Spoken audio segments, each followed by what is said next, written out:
Not for radio with Jay and Dunc. Yummy. Greg McClain, you've done it again. Welcome to Not For Radio. Greg versus golf is what people would know you as probably on Instagram if they managed to stumble upon you so far. But we've been looking forward, mate, ever since that post popped up. Was it before Christmas, just after Christmas? January 2nd, I think it was. So Was that when it was? It's literally only been like 4 or 5 weeks. And to think of what's happening in the last 4 or 5 weeks is kind of mind-blowing. Like, I'm sitting in another country right now, so... Shit, so I would have picked it because I basically binned my phone for that whole Christmas period. So that must have been the first time I picked it up.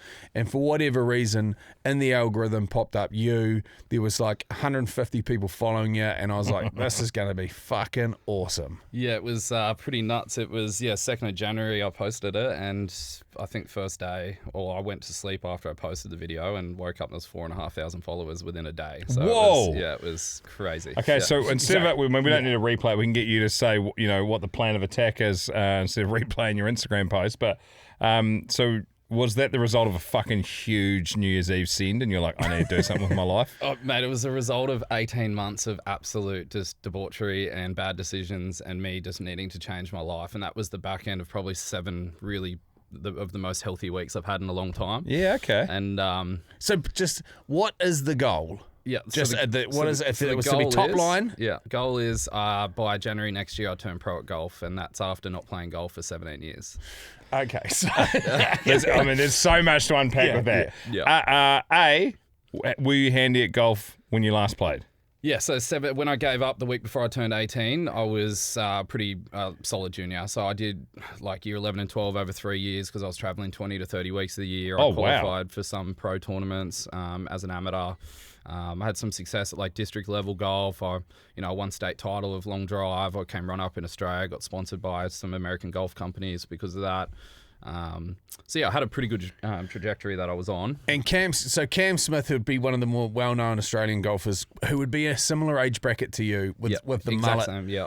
So did you play any golf with him? I think it was like my 3rd video that I put up on this Instagram was I was basically pretty crazy story about this as well. But when I got to about 8,000 followers on this new Instagram, I put this reel up after I told Dad for the first time, hey, I'm going to be walking away from the job that my family's been desperate for me to get into for about 15 years. 4 days after I posted this video, and he'd gone into the garage, and I thought he was literally going in there to grab something to knock some sense into me because Grab a shotgun. But he actually came back with a box of like all my old yardage books, and when you play like a tournament, like say the Australian Amateur, Australian Junior, they would give you a basically like a booklet with like the whole field, the tee times, all of that sort of stuff in there. And so many of those events had Cameron Smith in there, Jason Day in there, like people like that. Shit. So when I was back then, I was coming through with like a pretty elite group of people, So there was, definitely for a long time there, I was the guy that was sitting at the end of the bar saying, Cam Smith, when he signed to Live Golf for $120 million, that could have been me, but now I'm flipping burgers. So, and that is legit. yeah, 100%, yeah. So the next question would be, why did you give up? Was it alcohol? Oh, I guess in a way I dropped the clubs for some clubs or some clubs for the pubs, but Yeah. I mean when you take a sport that seriously, which I mean there's a lot of people that do as a junior, your parents tend to back you, which is mine definitely did, and they supported me so much, but that also came with a lot of sacrifice when I was younger. So, 16, 17, I was never going out to house parties, and I kind of missed that. And I feel like that probably brewed a bit of a beast inside of me. And then you only have to look at what my very first business was when I turned 18, which was a music festival, to see that I relished the opportunity of having some freedom when I was 18. And that kind of led me down my pathway. And originally I said, I'm going to take a break for 6 months. And that turned into 10 years without even looking at a golf club.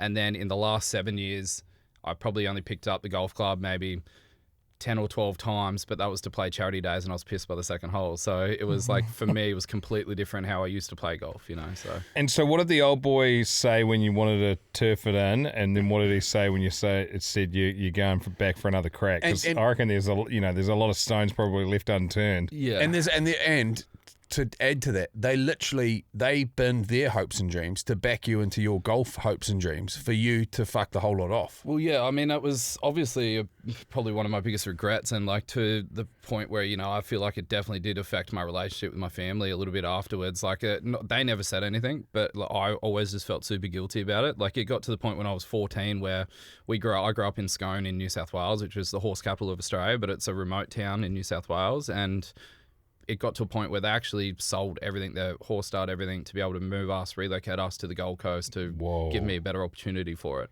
So 3 years later, I'm done. Yeah, motherfucker. I love you. I always had a lot of guilt, but Dad was also, you know, he was kind of an entrepreneurial person as well, and I went down that path. So, you know, like I basically for the last 17 years, I've been in the hospitality game, and had various other businesses. And, you know, I know he was definitely proud about some of the success I had, but there was also a lot of hard lessons there, which, you know, I feel like if my relationship was probably better with me listening to him, I would have avoided a lot of the mistakes I made in the business life as well. So there was like an unspoken thing there that I felt a lot of guilt for sure. So. I reckon that's got to be one of the because I did the same thing with my old boy when it came to renoing houses. Like, it must be so frustrating. You're like, I've fucking been there and done this. Listen to me. This is what I've learned. And you go, okay, I'm not going to do that. Yeah. And then you fuck up, and they don't say, my dad never said, told you so. They just go, oh, yeah, okay. And in their head, they just be like, oh my God, you're so fucking frustrated. When are you going to start listening? Yeah, but it's one of those, I'm assuming you're the same sort of thing. Like, they must just realise that he's going to have to learn for himself. You know, like, there's no point me telling him. He needs to make his own mistakes. And I definitely made a lot of them and learned some hard lessons. And, like, that's, and, you know, credit there because, you know, that's put me on the path to where it is today, you know. And for him to hold on to all that memorabilia for 20 years, never bring it up for me, and to bring it back out blew me away. Like, that was insane. Did you sit there reading through it all? Yeah. We spent an hour and a half or so going through it all. It was pretty nuts. Yeah. Did it bring back memories? Because I'm guessing it's kind of like... Yeah, it is. Yeah. It's kind. I'm guessing it's kind of like a passport.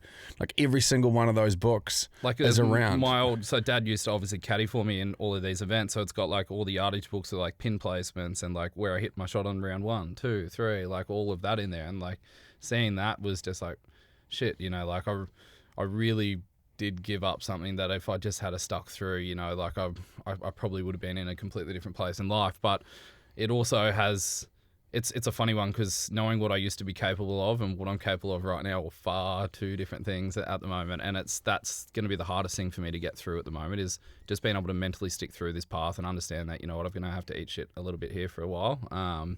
And just trust the process, really. Because it's like, I mean, obviously, when you imagine yourself in any facet, like if I'm thinking of myself in my peak footy playing days, it would be sort of that 14, 15, 16-year-old mark, fit as fuck, could smash people, had a skill set, was, you know, like... Also no fear too, right? Yeah, because you've got no worries outside of just that, and then maybe working on some form of pickup line so you can fucking sneak some lengths of pipe into someone that's willing, you know? Yeah. And so now when you remember yourself as that person, and then 20 years later, you know, pretty much 20 years later, you still kind of go, well, I did that then, why can't I do it now? And your body's completely different.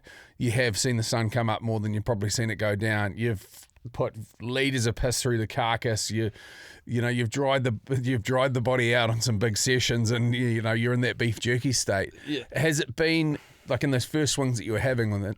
You had like broken ribs, and that changes everything. Did you? Yeah. So that's actually, it was funny. I think the only reason I'm in this position is because I was high on endo when I recorded the video. Like I literally just got home from hospital, just had a procedure on them.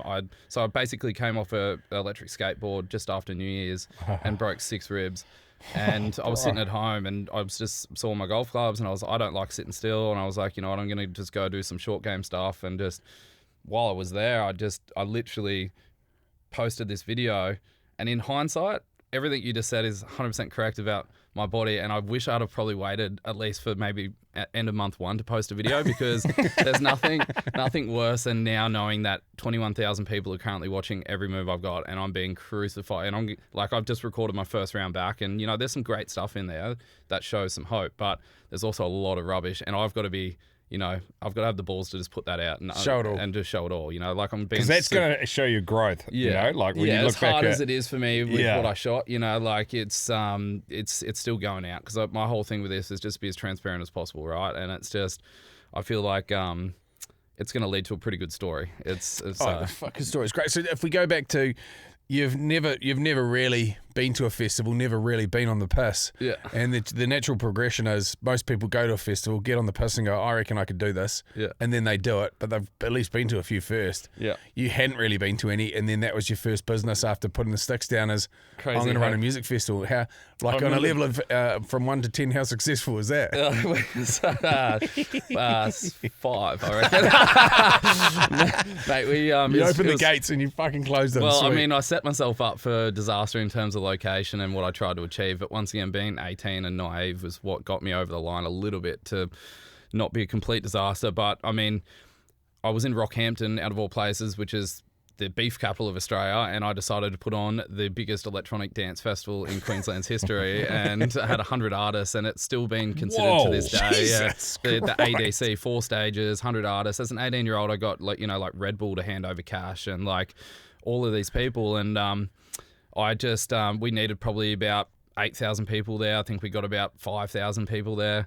So yeah, but from a event management perspective, it was a complete success, which kind of, I didn't realize it at the time, but the guy that actually did the bar for me there, it was a guy called Billy Cross, who owns Cross Promotions and owned like Summer Field Days, owns 19 at Star Gold Coast, owns like the rights to Human Nature, right? Like, so he's like the big dog in the industry over there. So that, because of how well run it was, like that opened up a lot of doors for me in the future. So I definitely lost money on that first event, but it definitely led me down the path of what I ended up doing for the next, 17 years. Kept me distracted. Which was So I had 22 restaurants and clubs, coffee shops over those 17 years. Had a lot of success, but then had a lot of hard lessons in the last 18 months. So November last year is where I just called it quits. I said, that's it. I'm waving the white flag. I'm done with business. And then I said, you know what? I'm going to try and get myself healthy again.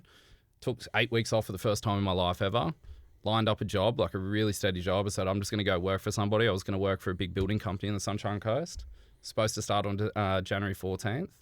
And then that turned into me posting that video on the 2nd of January and basically walking away from that opportunity. What'd the boss say?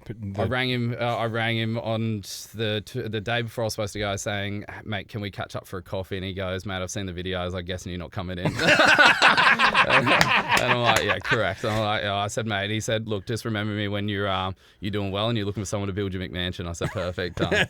That's so good. Now, why New Zealand? Why'd you jump the ditch? Well, for me, I made the decision on a Sunday night, and I flew here on the Tuesday. So I was just fuck, that is so fucking wild. Yeah. Mate, like after, like in terms of, at any stage did you go, I'm just making fucking poor decision after poor decision here. The thing for me was, I need to win here. the thing for me was, honestly, a big part of it was like my mental health. Like I'd finally just gotten back into a really good state. Big part of that is like I felt like this person that I was with over there would just keep pulling me back into where I didn't really want to be. And so I made the decision. I just want to go, like I've got this opportunity with golf. It seems it's blowing up at the moment. I really want to dedicate everything to this, and I want to give myself the best opportunity to do this. But to do that, I need no distractions. I just need to be able to focus.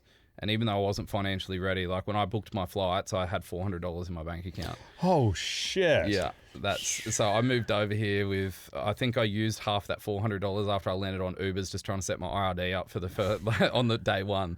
So it was pretty risky. That's an understatement. Yeah, it was pretty risky, but I was like, you know what, like I really want to back myself here and just give myself just a complete fresh start and really have a crack. So I'd set up a place to live here, which was turned out it wasn't what it was supposed to be. So I ended up, after about 5-6 days here, I found a good place in Mission Bay, which I'm staying at with a couple other lads there. But yeah, like and then I'm just lucky I've met some of the right people here, which has just made it a little bit easier for me. I have a job lined up, which I lined up before I got here, literally on the Monday, at an indoor golf centre here, which allows me to work at night time, but allows me every day to be playing golf, so I can really focus on what I'm trying to do. So, I've got a couple of things which are, but I'm really starting from scratch. Like if you go back 3 years ago, I had multiple restaurants, I had, 100 staff working for me, and then you have a look now and I'm sleeping on an air mattress. I've sold everything down to, my laptops just to like be able to like fly here. I've literally started from scratch at 34 years old. I'm really having a like midlife crisis, maybe. I don't know. Fuck, this is so awesome. But we'll I'm see. so invested. But we'll see how it turns out, and I think the exciting thing for me for the first time ever is so much of my life has been based around how people perceive me, of how successful my current business is.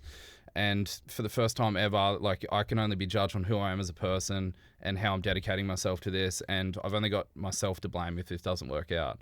It just comes down to my dedication and how willing I'm hard to work at it. I know that from my past, I've got the ability to do it.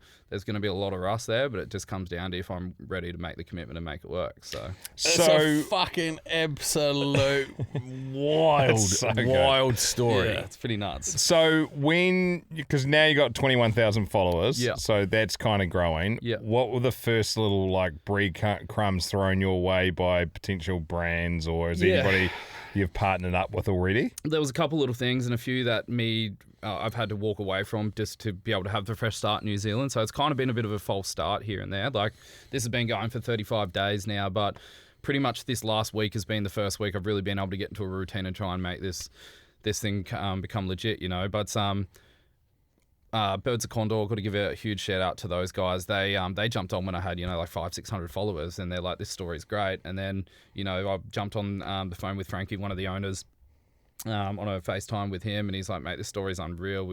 It's everything that we're about as well, and they backed me straight away. So basically Hats Apparel, like they've jumped on board there, which is great because I didn't own a golf shirt. I think if you look at my first videos, I was getting crucified for not wearing a collar and just wearing it was pretty nuts. And so they jumped on pretty early. And then Dom Azzopardi Golf Academy over there. So Dom Azzopardi won Coach of the Year in Australia last year. He's also Lucas Herbert, who plays on the Live Golf Tour. He's golf coach. He had just set up a golf academy at Pigeon Springs on the Sunshine Coast. So he'd actually reached out as well. So him and one of his coaches, Jake. So Jake's still doing some coaching for me via video link here, which has been great. But they definitely jumped on, which was great because I had no money at the time as well. So having that and knowing I've got that support is definitely been really good. I had a couple of like equipment manufacturers jump on, but unfortunately me moving to New Zealand kind of ruined the opportunity for that because even though they're global brands, they're definitely regionalised as well. But pretty happy to say that as of this morning, I actually signed with Mizuno Golf. So, I'm pretty... So for those so for those people that don't understand what that sort of a deal looks like, what is that deal in terms of, because a lot of people, and like some of my first rugby boots were Mizuno rugby boots. Yeah, and they were mad. Like I think they sponsored Brooke wore them. Yeah, they sponsored the All Blacks at some stage, I think. Mate, Mizuno is such an amazing company. Like everything they do at an extremely high level. Like they just released a running shoe today or this week, which it weighs 137 grams, and it's like this running shoe that's like completely redefining, that whole industry as well. So everything they do at an extremely high level. Mizuno has always been known for some of the best technology and advanced technology in golf clubs, and the fact that I've been able to sign with them is, if I could have picked two companies, they were definitely one of the two companies that I would have wanted to go with. But basically, they're going to be head-to-toe sponsor in terms of every golf club in my bag will be them. That accept that, like they're happy for me to trial out putters and that sort of stuff, but they've got a great range of putters as well. So I'm looking at that. Bags, some apparel, which will fit around the Birds of Condor stuff that I do. They've just released a new range of golf balls, which rivals Pro V1 golf balls, which is, the pinnacle of golf ball. And basically, I become, an ambassador for them. Obviously, I'm not a professional, so it's not an athlete contract. It goes down more of an ambassador contract. But They fly me to Queenstown for the New Zealand Open week. I'm playing at Jack's Point in Team Mizuno. It's funny. Like I've got all of these opportunities, but I'm just like, will I have money to pay for food while I'm there? Like that's like I'm kind of living two lives at the moment. Yes. It's like I'm getting all these opportunities and crazy stuff, but because of the risk I took, it feels so unbalanced at the moment. But it's pretty insane. So they'll be my club and manufacturing sponsor basically. So just on the clubs alone, Yeah. the clubs that you're currently playing with, the Yeah. clubs that you played with when you were 17 years old. Yeah. Did you have new clubs anytime in between that and now? Yeah. So this is how I did try to get back into golf in 2020, and I ordered a new set of clubs, and by the time they turned up, COVID hit, and I never got to use them because I had 3 restaurants at the time, and my life just completely changed, and I never got to take a day off over COVID. We tried to work through it because we just financially weren't in a position to try and do that, to take time off. So my putter's like 23 years old. My 3-wood is 21 years old.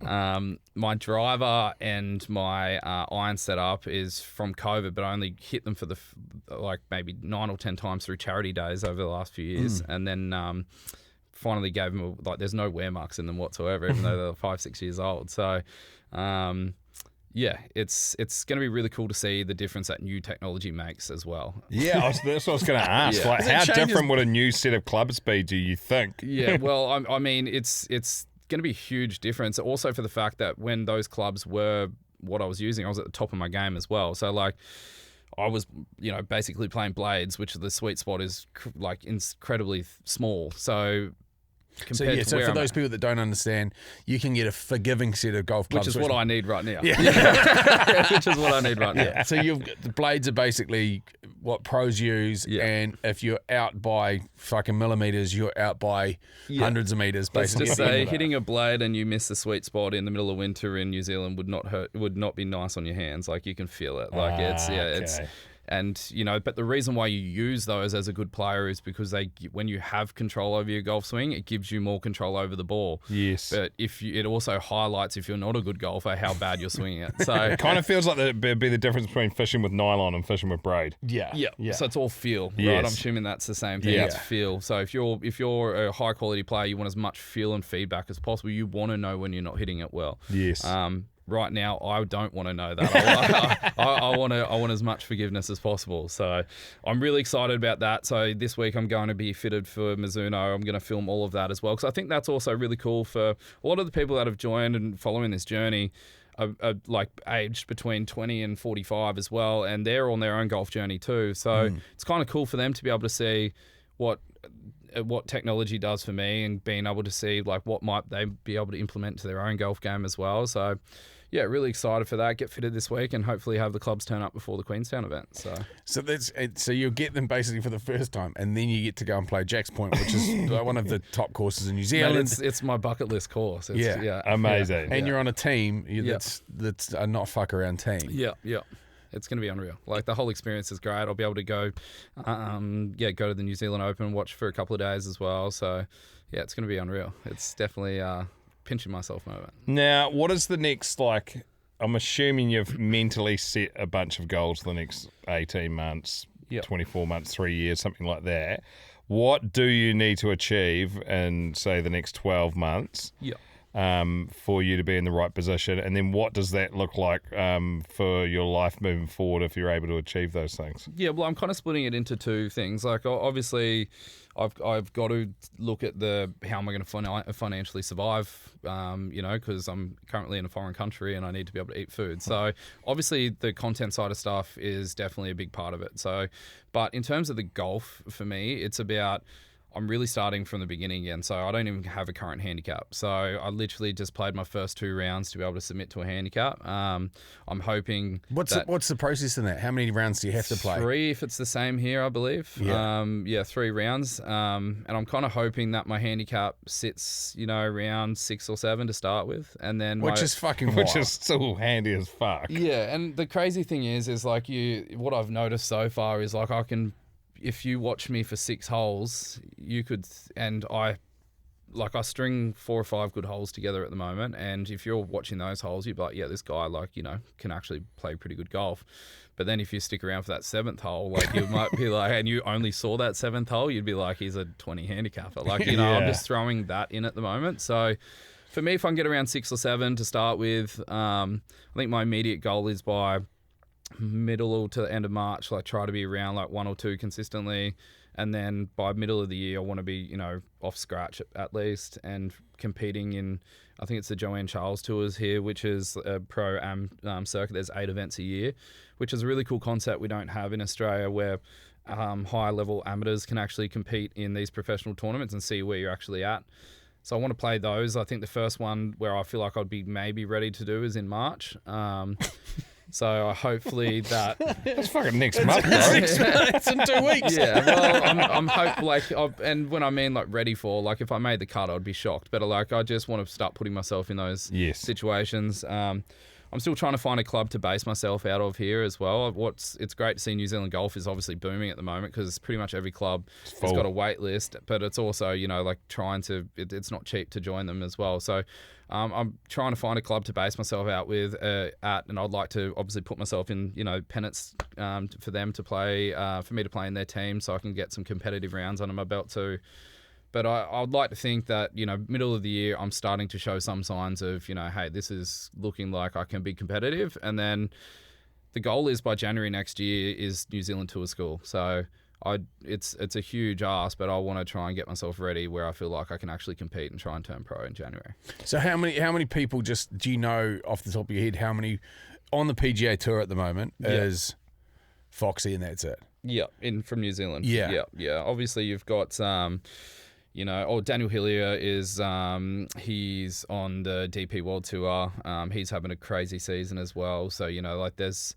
is there cash in that tour? DP World Tour? Yeah, absolutely. Yeah. So DP World Tour, the PGA Tour, and Live Golf are obviously your 3 pinnacle tours. Yeah. And then, you know, underneath that, you've got the Corn Ferry Tour in America as well, which is great money in that too. Asia, the Asian Tour's got great money as well. Australasian Tour is like a 3rd tier kind of tour. So if you like make the PGA and you're playing your first tournament and you make the cut for the weekend or whatever, like what's base are you guaranteed to take away for the weekend? Is it like $5,000 then goes up to fucking millions or something? I'm pretty sure you'd be like 50, 60 grand if you came last after the cut even. Wow. And that's how many golfers normally make the cut? 80 or 70. Yeah. Far out, and you can do that every week. Mate, you're making hundreds of thousands of dollars if you're finishing top 20. Yeah. And then so you times that, and how many tournaments can you play in a year? There'd be 50 or 40 tournaments. Yeah, 40 tournaments. Fucking hell, you could be done and retired in 3 years. Mate, there's some people that you know, like without even winning a tournament are earning $5-6 million US a year. You know? Wow. Yeah, it's crazy. The money's nuts. It's insane. And it is not an old man sport, but you definitely, if you look at Foxy, he's no spring chook. Like a lot of the people on the tour, or you know, Cam Smith would be one of the probably younger guys on the tour at the moment. He's even moving on now. He's like 30s, like me. But you know, like you have a look at Elvis Smiley, who's an Australian that made his Live Golf debut last week, made a 6-foot putt, made $4.75 million US as a 23-year-old. That's insane. In his debut event. I did a wee Google before the episode. The oldest ever player to compete in the PGA Tour was Jerry Barber. He was 77 years of age. So you got 35 years of good golf in you. Exactly. Well, I mean, they do say that like a lot of golfers peak in the 40s just because the mental side of golf is such an important thing. So, but you know, they also didn't take 17-year hiatus as well. So it'd be interesting. Like for me, yes, PGA Tour is obviously a dream, and it's you know, that's the top 1%. You know, there's plenty of other opportunities that are out there on different tours, and for me right now, like being realistic, and you know, like I said, I'm probably hoping to be starting around a 6 or a 7 handicap again, but I've done it before. I was, you know, when I was off +1 basically, which is a pretty solid handicap, especially 17 years ago. There used to be different handicap systems, so that's probably equivalent to a +4 or 5 now. Wow. So like I know I can do it. It's just about getting the rust off, getting competitive rounds under me, and just it's also a pretty cool opportunity because nobody else that I would know of that's a 6 or 7 handicapper would be dedicating 7 days a week to try and see improvement. And that's exactly what I'm doing. And that's from every standpoint, from, you know, trying to get my body fit and healthy again. I'm gymming, running 7 days a week. I'm trying to get my mobility back. Like I'm stiff. Like I said, I spent a lot of time in the pub over the last 17 years. So my right arm rotation's pretty good, but like everything besides that is, I need to work on as much as possible. Now, so we talked about it because you've turned up, as you said, with nothing, absolutely nothing. Yeah. And you've got a MTV Crib style tour of your current living arrangement. It was a quick tour. There was an air mattress, and that's about it. So it's sort of professional golfers, although they may be roughing it in their early phases, an air mattress is out of control. So we were talking about it yesterday on the show, and we're like, we need to at least get this bloke onto a bed. And so we have had an offer of a brand spanking new workbench / bed for you. Perfect. That's unreal. Which is currently in the Hawke's Bay. So 2 options are you go down and pick it up, which is a great road trip. You could probably hit some great courses on the way down there and on the way back. And obviously one of the jewels in the crown of New Zealand golf is Cape Kidnappers. So if there is anybody that can get onto that course that wants to take you for a round, by all means get in touch with us. And secondly, you could just get it sent up, because there's no shortage of people that listen to the show, listen to the station, that would be driving that Napier Taupo.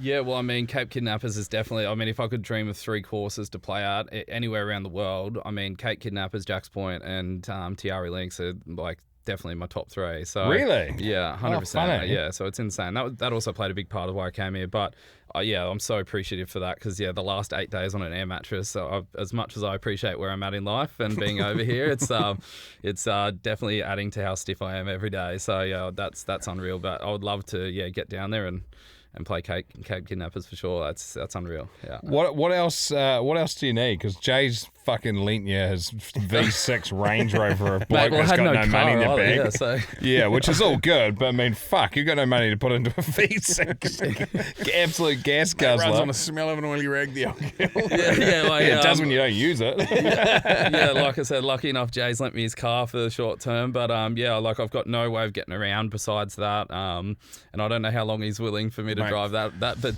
as long as I don't have to see it, I'm fine. but yeah, so I mean, I literally moved over here with nothing. I mean, part of the biggest thing that I'm trying to do here as well is create content so everybody can join the journey as well and follow along. So I'm doing weekly YouTube episodes and daily content on my Instagram, and shooting and editing that on an iPhone at the moment. It's an absolute nightmare. So trying to get an editing station, that sort of stuff set up at the moment. So trying to desperately get a PC sorted, I moved over here with 5 bags of clothes and some golf clubs. So besides that, I've got literally nothing at the moment. It's insane. Be good to get like a fucking My Food Bag sponsor, or a bargain box, or any of those like ones that you can, just because you got to be busy if you're on the golf course all day and working at night. Or even pre-made meals, or someone wants to jump on board with those. If there are any pre-made meals that specialise in like nutritious stuff as well, like I'm doing a really interesting segment on my YouTube too, where I'm tracking all my calories, all my weight every single day, all my kilojoules burned, and like really go into a lot of detail. So would love to highlight somebody there that can help me on that journey as well. Is that what they call the fighters nutrition or fighters diet or whatever it is? They do the ready-made stuff, which I think is probably chicken breast and kumara, which is broccoli. So. Yeah. But that's obviously a huge misconception too. A lot of people think that golf's not an athletic sport, but it absolutely is. So I'm really tracking that side of it as well. So yeah, definitely something like that. How many Ks are you walking on a course at the moment, or what does 18 holes normally look like? How many steps? Well, I've been playing it far more than I should be, because I'm zigzagging from side to side. But it's a good round around Akarana should be around probably like 7 or 8 Ks that you're walking. But yeah, I've been probably more up there than that. But I'm doing like 30-something thousand steps a day at the moment. Yeah, I'm trying to really focus on that. Because your frame's way bigger than when you were last playing golf, does that automatically mean your drive if you hone it, will be way longer? Yeah, way longer. My technique is just taking a while to adjust to that as well. But yeah, I've definitely noticed that distance for me used to be an issue, but it's like flipped. My short game now, because I've been out for so long, is just horrible. But that all comes back in repetition and time and feel. But yeah, it's exciting to see how far if I'm hitting the ball now. And it's only going to be even more exciting when I get the new technology as well through Mizuno. So, every great golfer has a nickname. I've only got two that we've. The Shark has to be. Someone Greg Norman, he's one of the greats. Yeah. Well, no, that's obviously an iconic Australian golfer, but what about the Great White Hope? Yeah. or there's someone else chucked it. Mate, it's better than the Great White Flag that hopefully I'm not waving in 6 months' time. I hope let's hope that's what the angle The we're Great looking White Elephant. And then the other one, someone texted through yesterday, which I thought was quite good because obviously you've come to New Zealand, but you're Australian and you're basing your golf out here. What about Anzac Mac? just running a half and half flag on the bag when you hit the Pro Tour, you know. I'll put a poll up on my Instagram and see which one they want to go. The Great White Hope or the Anzac Mac. Let's see which way they want. Yeah. Hey, I mean, obviously we're invested. Like whatever we can do to help out. There's a large number of people that pick up this pod or listen to this from across the globe as well as here Also, in New Zealand. would you be open to like a GoFundMe? Because we had people texting you say we just wanted to give you cash. Yeah, well, I feel really funny about like taking people's money, you know, but people love backing an underdog. It's it's funny because because I all the literally time. put myself in a position where I had no opportunity, but I did actually start a GoFundMe, which I put the link in my Instagram, and I also wanted to make sure that gave them an opportunity for something. So anybody that's donating up until yesterday it closed was had an opportunity to win a lab golf putter. So at least they got something out of it as well. But that competition's been drawn, and but yeah, I mean, would always be open to it because I mean, for me, that's part of some of the opportunities that I've had from companies I've actually had to say no to because I didn't have the money to be able to support the things I need outside of that as well. Yes. So that's and it's, you know, it only goes so far working 40 hours a week here, like that covers my rent and whatnot, but being able to actually play golf and afford everything that comes with that, it's definitely a struggle at the moment. So is that still, the GoFundMe still open? No, that So you one's closed it? Yeah, that one's closed. Yeah. All right. Yeah. Well, I reckon open up another one. Spark something else up, yeah. Yeah. It could even be something that you do a deal with, like Wise or one of those sort of, you know, like or a financial institution. Geez, the bankers love to get out on the fucking golf Well, course. I mean, and swing Amex, sticks if you're and swing listening, I'll dicks. tell you what, I'm playing in, you're one of the main sponsors at this Jack's Point event that I'm playing at, and I definitely think I would love them on board as a partner. Wouldn't that be nice? Mate, Amex would be a cracker because basically you just run up the credit card and they just go, foop, and just wipe it off the spreadsheet. I'm sure that's how it works in banks, isn't it? That's what your wife does to your paycheck. Exactly. My money turns up in the account and she Surely just $1 wipes it doesn't off. cost them $1, right? Like it's got to be cheaper for them. So maybe. Jeez, the amount that my missus is spending, they could do partnership deals with us. I I think they do, don't they? I think they possibly do. Yeah. Hey, well, cheers for coming in, and would love to catch up on the rig, whether it's sort of a monthly catch up or even just spikes when something else is going on, and we'll sort of anything that you're sharing in your socials we'll give a push to as well, so that it sort of keeps dragging it up in front of people, because I think as soon as I heard about it I was like, this is going to be sick, and I mentioned it to Dunc and he was like, oh fuck it, let's go, this is going to be awesome. Yeah, no, I appreciate that. It's been unreal. Yeah, let us know how you go with the bed. Yeah, we'll get Just that sorted. chuck an airbed in the back of the Range Rover and drive down to...